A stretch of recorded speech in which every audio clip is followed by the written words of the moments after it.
We can keep this in. If you keep it, shows keep this in. We'll be able to say, yeah. Talking about postal and emails. Yeah.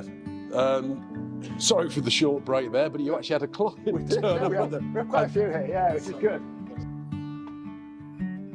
Hi everybody, and welcome to the show.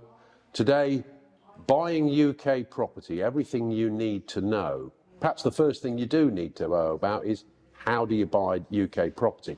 I'd like to introduce my guest, Daniel Stones of Davison's Law. Daniel, welcome to Coffee and Property. Thank you for having me, David. We've got our coffee.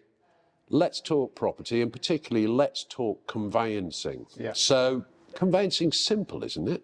Well, in basic terms, broadly, your conveyancer deals with the legal process of selling, buying and remortgaging property. Your conveyancer checks the title documents, produces, reviews the contract, makes sure that the property is good to buy and sell. The conveyancers exchange contracts, and that's the important part where you're legally bound to purchase or sell that property, and the moving date is set in stone. And I do sound like that I've made that quite simple, but it's not, trust me.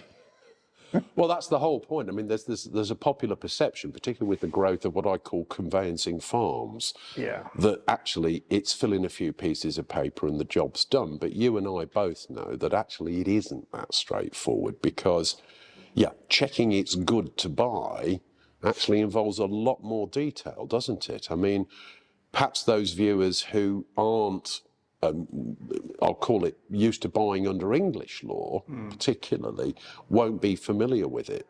Many property systems, for example, Scotland, but also around the world, use the Roman system and have a thing called title guarantee. In the UK, we don't actually have that concept, do we? We have to do a lot more work. Yeah, I mean, the English law is based on common law, and it's very much different in England, where the key point with property work and transactions is that the contract relationship is created on that exchange of contracts. Legal work is taken right up to that point of exchange. And I would say be wary of those conveyancing factories, as we call them in the industry. You may see that there is a cheap conveyancing quote online, but those firms can add on those extras towards the end. And that final figure that you receive in your completion statement can tend to be higher than you expected. Don't focus on price, focus on the reputation of the firm, be that through the recommendations or online reviews. That's certainly the top tip I'd I mean, we've certainly become I'll call it an online world. Yeah. The days when you get a letter in the post It's long gone. Long gone, aren't it's they? long gone, yeah. But we're starting to see an emergence of what I describe as digital conveyancing as well. And I mean, just to dial back a little bit, again, because you talked about the need to get everything tight. The role of searches and the different kinds of searches that you have to have before you can be sure that you can get good title, or you understand what your obligations as a buyer are going to be in respect of the property. Could you just elaborate on those a little bit? Sure. Searches wise, there are the main search is the local search. That is a inquiry of the local authority we check for planning, building regulations, compulsory purchase orders, check that your house isn't going to be bulldozed after you've purchased it. We then have environmental and drainage searches as well. And depending on the area that you're buying in, there's a specialist search as well, such as coal, mining, that sort of thing. As far as search providers are concerned, David, there are two types. There are those that are carried out by private search companies, which are now very much valid and accepted by most mortgage lenders, or the official search where you send off that form to the council and you'll get that back. Are there any advantages in using private search companies over council searches? I find that we find that the private search providers are quicker, certainly. at turning that round, and they're backed by insurance, so those answers are certainly valid and guaranteed. So yeah, quicker and more assured. Yeah. So if you're keen to get on with it, better to pay for the private searches than just rely on the local authority searches. It's all go in this place, I tell you. There you go. But interesting, you know, and for the audience, we're filming right in the front of Davison's new offices, and we just had a client turn up with some papers that they had to drop off. You know, Not via email. So no, there you go. So interesting sort of counterpoint to what we were saying. So, I mean, moving on in this, I mean, the searches are clearly important. Paying for them is important. What can a purchaser do to help their conveyancer and speed up the process? Yeah, I would say engage with the conveyancer at early stages. Even if you're thinking about selling or purchase, you can contact your conveyancer, you can fill out those forms, do some of the legwork, even before your sale's agreed. Mm-hmm. And that's really important because that saves time further on down that conveyancing process. Right. And that would be really recommended. Okay. Also, certainly communication is key. So when you've actually got that property, you want to go ahead, put your conveyancer, mortgage broker, tax advisor, all in touch with each other. Because we find that conveyancing works well when those property professionals work together to get the deal done. No, absolutely. It's interesting, isn't it? Because some people seem to think that they have to be the hub and distribute information, and yet that isn't the most effective way to do it. The best way is to pool knowledge and resources and comms, and it gets the site, you get things sped up. Now, we're clearly seeing issues with economic issues. Here we are, February 2023. What advice would you give to a first-time buyer in this era of high prices and high interest rates? Yeah, well, my advice is talk to a professional. There is so much information out there for the first-time buyers. It's difficult to know where to turn. Mm-hmm. But I think that there's not enough focus really on financial education. And my advice is speak to that mortgage broker, get your conveyancer involved, and we can guide you through the conveyancing process, which can seem very complex, but for me, it's about dealing with that conveyancing, guiding you through in plain, straightforward English. Yeah, absolutely. I mean, even last year, I mean, I remember when interest rates started to rise, and then I was having to counsel members of my own staff because they were like used to 1.2% interest rates, and they were like, what are we going to do? What are we going to do? It was like, don't panic. And I think that's the first thing. We're now seeing a situation where 5-year fixes are dropping below 4%. Indeed, they're now below base. And that kind of gives us a view of the horizon. But, you know, the best advice I could give to one of my team members was they think they were coming to the end of a 4-year fix. Should we move? And I said, no, just sit tight, try and extend your fix, see what you can do, give yourself predictability. For first-time buyers, is now a good time to entree the market in general market conditions? My view is it's still good. I don't believe, and I think we're now starting to see some empirical evidence. Yes, we've seen tiny decimal point percentages falls in property prices, but not the crash that was predicted. So now may be a good time. David, I think there's always particularly a crash, aren't they? So it's well, you know, my view, a crash is 10 to 15% off. If you're in America, 40% off, because they do tend to overreact over there. I don't think we're going to see that, to be honest with you. I think that the worst of I'll call it the panic and the doom is gone. And I mean, in relation to interest rates, you're probably not of the generation. I'm certainly of the generation, and one of my colleagues in London, when they started seeing interest rates of 2, 2.5% and 3%, we were posting, you know nothing, because we remember 14% and 17% interest rates in the 80s. Yeah. And that was tough. Yeah. That was really tough. And I appreciate it's really tough for people now, but generally, these things do tend to unwind over a short to relatively short or medium term. So the trend seems to be towards the end of the year, we're going to be down. The interest rates are going to settle down, they talk. Yeah. Yeah, you've got a property guy and a tax guy telling you where the financial markets sorry, are going guys, to yeah. go. This This is video, not financial advice. this video does not constitute financial advice, and you may not rely on it. It's it's an interview show. But anyway, moving on.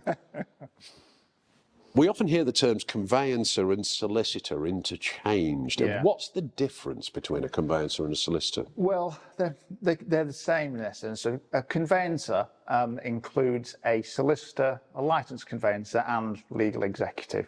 Licensed conveyancers specialised in land law and practice in property.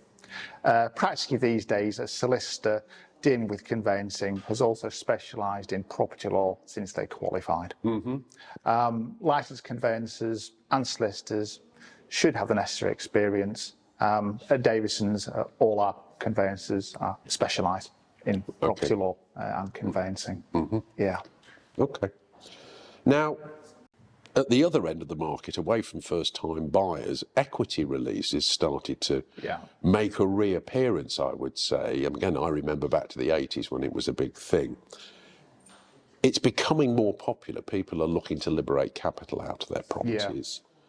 What do you think are the pros and cons of equity release? Well, I should be cautious here not to give financial advice, but this area is, it tends to be for the over 50s with that, they wanted to release that profit from their property. Well, you look meaningfully at me when you said that. I was looking over there. Yeah, I would say so. Proceed with caution, really. The specialist mortgage lenders offer the equity release loans, but it's really important to get your specialist mortgage broker involved there because some of the deals can involve high interest rates and can be costly. And your solicitor, their involvement is really to certify to you what you're signing and warning you as to those pitfalls. But it can work for certain people. Yes, equity release is a lot more popular. We've seen a real uptrend in the past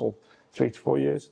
In equity release, and certainly also in that generational wealth, we're seeing parents and family contributing to purchase prices and property of the kids, really. And I mean, equity release actually is a means of releasing capital to help to turn yourselves into a liquid version of the bank of mum and dad, isn't it? Absolutely. But there are, I'll call it long-term pitfalls, if you like, or, you have to recognise that potentially you may not be leaving as much as an inheritance when you die. Unless you're not giving to the kids, certainly, because that interest on that loan is compounding because the mortgage is paid off when the owner passes away. Right. Expensive way to borrow money. Yep. I mean, for more on equity release, we're going to do a short on this so you can understand the principles of it if you're considering it. It is largely a means of taking what amounts to a no repayment mortgage. So the interest rolls up until the point you die, and then the mortgage company essentially gets the proceeds from the house. So it will reduce the value of inheritance. Not a problem if you don't like your kids, of course, but that's another story. Yeah, but the kids, it's important the kids are involved. But say where there's a will, there's usually a queue of beneficiaries. But joking aside, what other trends have you noticed in property and conveyancing in the last 14 months? Well, we found that there's a higher proportion of cash purchases. Certainly, bank mum and dad, that's still very much to the fore. A lot of or more overseas buyers are purchasing in the UK. We're going to see that trend continue, I think, over the next certainly 5 to 10 years. And also the landlord market is in flux to a certain extent. So landlords, some choosing to sell, others deciding to stay in the market, refinance their portlios. I saw a survey published this morning actually that said pretty much 50% of landlords are looking to increase their portfolios. I see probably 24% are looking to stand still, and the other 24% are looking to get out. So that's about right, I'd say. What we're seeing. I mean, the problem we have in this country, and I'm sure, you know, be interested in your views on it, you know, we have a massive undersupply of housing. Whether or not you're going to buy it or rent it, but I'm particularly concerned that government policy has driven landlords out of the market, narrowed the available rental stock, and that's had a consequent, not at the double whammy of the increase in interest rates, and that's had a massive impact on rents, hasn't it? Absolutely, and the huge issue is supply side here, which is why I think you wouldn't see that massive crash that's predicted, or if you've turned on the news, you wouldn't leave your house, would you? But certainly a lot of the government schemes are coming to end, so that Help to Buy scheme is ending on some new builds, and you're right. So the landlord market at the moment is certainly in a interesting state. So would you say that ultimately we need to extend things like Help to Buy, or is it more important that we stimulate new building by providing more incentives to developers? I think that they need to incentivise new builds. I mean, the Help to Buy scheme is ending in March, but I don't have a crystal ball, but I think they will need to replace that with another scheme to incentivise the house builders. Yeah, there's such pent-up demand. Yeah, I would tend to agree. I tend to agree with you. I mean, I personally, I've got 4 kids. I've got one who owns his own home, who managed to get a fix before interest rates went up, but the other 3 are all in rented accommodation. Yeah. And they can... equity risk coming, David. I haven't got that much equity. I can afford to buy 3 houses, but, you know, let's wait and see. But no, I think it is difficult because, you know, I think when I was growing up, the expectation was that you would be able to at least buy your own first small property by your mid-20s. Yeah. And probably, you know, be able to afford the mortgage and stuff like that. Now you're seeing a generation of late 20s, early 30s who still cannot afford to raise a mortgage. And that, for me, creates a concern. It's a huge concern, I suppose. They're getting onto the property ladder later, and we're seeing the mortgage terms go longer as well. Go longer. I mean, what's the longest mortgage term you've seen now? I've seen a 40-year one. 40-year mortgage. Yeah. So I mean, basically your entire working life. Yeah. One mortgage, one property. Yeah. So that was extreme, but I think it tends to be around about now for the guys coming onto the sort of property ladder, 30, 35 years. That's interesting. Yeah. Yeah, because it used to be 25 years was the absolute max term. Yeah, absolutely. If you haven't paid it off by 24 years, 364 days, we knock on the door and say, right, give us our money. Yeah, send the lads around, don't they? So there we go. Well, not quite that bad. Unless, of course, you're the National Asset Management Bank in the crash of 2008, when they literally used to send the boys round. But that was commercial lending. So we've talked a little bit about developments and developments in the market, developments in conveyancing. We mentioned earlier about digital. What do you think is the future of conveyancing, and how do you think it's going to change? Yeah, well, it's changing. It's been changing for a long time. We've rolled with the punches in conveyancing. It seems like we're in a constant change. So far as digitisation, that is the future, and we're going to see that increase throughout the next few years. Electrical registrations, digital signatures, that will be all standard. Right. Yeah, in normal conveyancing, not just your commercial or specialist transactions. That will, in theory, speed up the process and make things easier for the customer and the client. I think that smartphone, you will be ultimately conducting your conveyancing on that phone. Right. I've just got these visions of somebody tapping away and going, "Oh my God, I just accidentally bought a house." You know? I know. We'll get there. Well, I hope we don't. But yeah, that one of those, like Amazon impulse purchase. No, joking aside, I agree with you. I don't think it'll ever go there. What sort of technologies do you think are going to help and support the conveyancers and the solicitors going down the line? Well, we already have sort of case management systems. We now communicate with clients via text, WhatsApp. It's for us it's the communication, keeping that open with clients and how they prefer to communicate with us. Fast, efficient is the way forward. Yeah. The letter through the post box, although we had that one today, will be a thing of the past. But we offer that service as well, so we are. Yeah, you're still capable of doing, what they call wet signatures. That's right. Which I've never understood since the advent of biros, because you very rarely smudge one. But I go back to fountain pens, folks. But I mean, fascinatingly, I mean, really some of this digital signing, virtual meetings and stuff like that was forced on us by the pandemic. Yeah, it's really accelerated. Do you think that was a step change for the profession? Absolutely. Yeah. So during lockdown, we stayed open. We were open for business, and we conducted deals, completions electronically and through video links. When the banks did require face-to-face, they were open and did allow us to do that. Right. And I think that has really speeded things up. Yeah, I mean, the tendency these days is, let's do a Zoom, let's do a Teams, rather than let's get something in the diary for me to drive over and meet you. Yeah. Which, ironically, for the purposes of filming this, is exactly what I had to do. But better to do it in person, as they say, on these sort of things. So, is there anything else you'd like to add at this stage? Is there anything else that you feel that the audience need to know about conveyancing and property law generally, or is it a...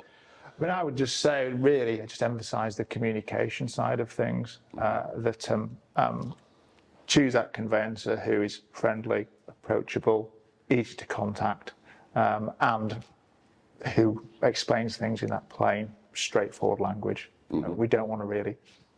Well, it's a complex subject, but we want to make it seem easier and straightforward. But that's the role of the profession, is to deal with the complexities and deliver the outcome in a simple and clear manner, isn't it? Absolutely. Which is what the property professionals should be really focusing on, is that target of getting the deal done, because that's what we're all here for. Allow them to do their job quickly, more efficiently, and with a higher degree of certainty.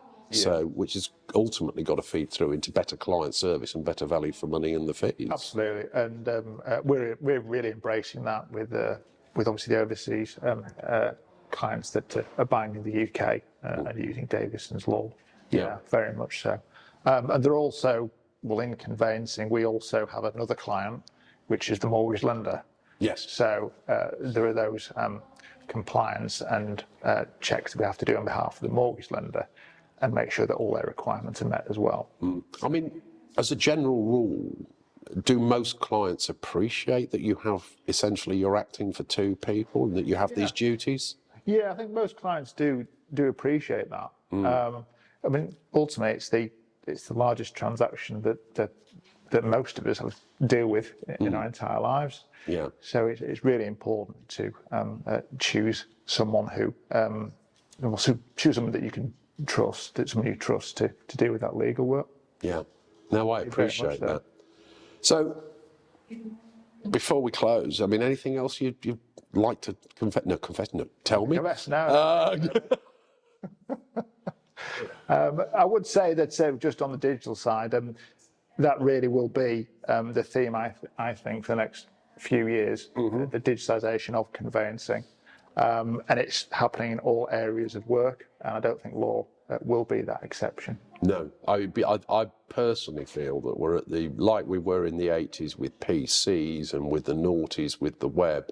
I think we're on the cusp of yet another technological revolution. Yeah, well, with AI coming through, that seems to be the next. Everybody seems to be on that, but also some people seem to be a little bit spooked by it and stuff like that. But I know from talking to guys who've already used ChatGPT, not in a professional services sense, but just used it for writing letters, or indeed one firm used it for refining programming code. ChatGPT did the work in 3 seconds. So we have to be a little bit worried, maybe, that some parts of our job are going to be. The lawyer.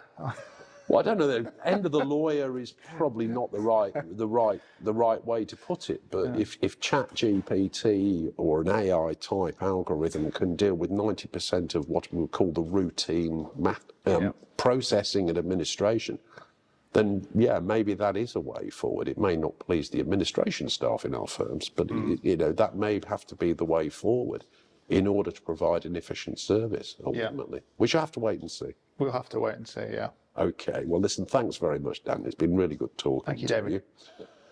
This is going to conclude episode 9. Now, we've left links in the description to Davison's Law and also to Cornerstone and SDLT Refunds.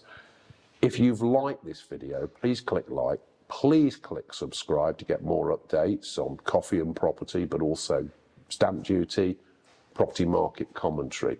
And if you've got any questions about conveyancing, about the process of buying a property, or you'd like to see a topic discussed in a future video, please leave a comment below. We'll do our best to shape our content around what you want to hear. I've been David Hanna for Cornerstone Tax. Thanks for listening.